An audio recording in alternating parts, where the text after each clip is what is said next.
Agora nós entramos na última parte da aula, nós vamos falar um pouquinho mais sobre equilíbrio de mercado. Então vamos lá. Então vamos por definição. Equilíbrio de mercado é quando o preço de um determinado bem ou de um determinado serviço, ele não existe uma tendência para ele se modificar, para que ele varie, né? Em função da demanda, em função da oferta. Então, quando não existe essa tendência, nós chamamos de equilíbrio de mercado, ou seja, não existe uma tendência para variação de preços. E nesse caso, a quantidade demandada é igual à quantidade ofertada. Então, é isso que a gente vai visualizar no próximo slide, quando eu for dar um exemplo aí para vocês. Então, vamos lá.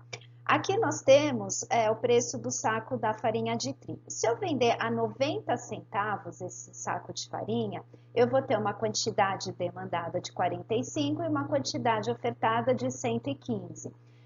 Então, eu vou ter maior oferta do que demanda. Então, eu vou ter um excedente de mercadoria, né, que não é interessante.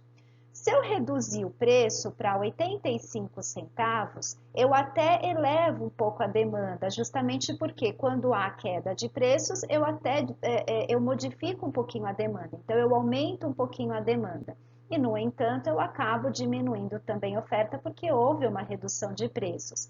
Nesse caso aqui, então, se a demanda é 65, no caso da oferta, acaba sendo 100, mesmo assim eu tenho um excedente de mercadoria que não é tão interessante. Então, toda vez que há um excedente de mercadoria, existe uma tendência para que haja a redução de preços. Então, se eu reduzir a 70 centavos, o que vai acontecer? Vai aumentar demais a minha demanda e eu não vou ter uma oferta suficiente para atender essa minha demanda.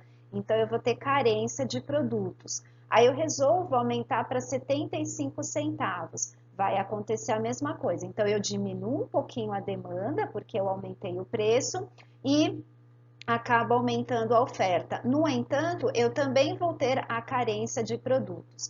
Então, toda vez que eu tenho a carência de um determinado bem, de um determinado serviço, ou seja, um excesso de demanda, existe uma tendência para que haja o aumento de preços. Então, quando não há essa tendência para variação de preços, nós chamamos de equilíbrio de mercado. Então, se eu colocar o preço a 80 centavos, como está aqui, eu vou ter uma quantidade demandada de 85 e uma quantidade ofertada de também de 85. Então, nesse caso aqui, não existe uma tendência para variar os preços, então é igual. Então, o preço ele não vai variar. Então, isso nós dizemos que é equilíbrio. Então, o preço de equilíbrio do saco de farinha é 80 centavos, ou seja, quando não há tendência para variar os preços, porque a quantidade demandada é a mesma da quantidade ofertada, ou seja, não existe nenhum excedente de produtos e não existe também a carência de produtos. Fazendo uma representação gráfica, então aqui nós temos a curva da demanda, que é inversamente proporcional, né? Então, a um preço de 90 centavos, a quantidade demandada é 45, e conforme vai abaixando o preço, a gente tem aí um aumento da quantidade demandada. No caso da oferta, então, deixa eu trocar aqui de cor. No caso da oferta, a oferta ela é diretamente proporcional, então conforme eu vou aumentando o preço, eu também vou aumentando aí a minha oferta. Quando não existir nem a tendência, né, não existir o excesso de demanda e nem o excesso de oferta, aqui, né, no caso, eu vou ter então a intersecção dessas duas curvas, e aí aqui eu represento o equilíbrio de mercado. Em função desses ajustes entre demanda e oferta, o preço ele vai alterar, como vocês viram aqui. Só que em determinados locais, em determinados países, principalmente países em desenvolvimento, países que são subdesenvolvidos, pode ser que haja a interferência do governo na hora de elevar aí os preços, né? Por que justamente? Por que isso? Porque os preços eles podem aumentar de forma tal a ser abusivo e acabar prejudicando até a própria sociedade. Então, às vezes, a necessidade do governo promover determinadas medidas para que o preço não suba tanto.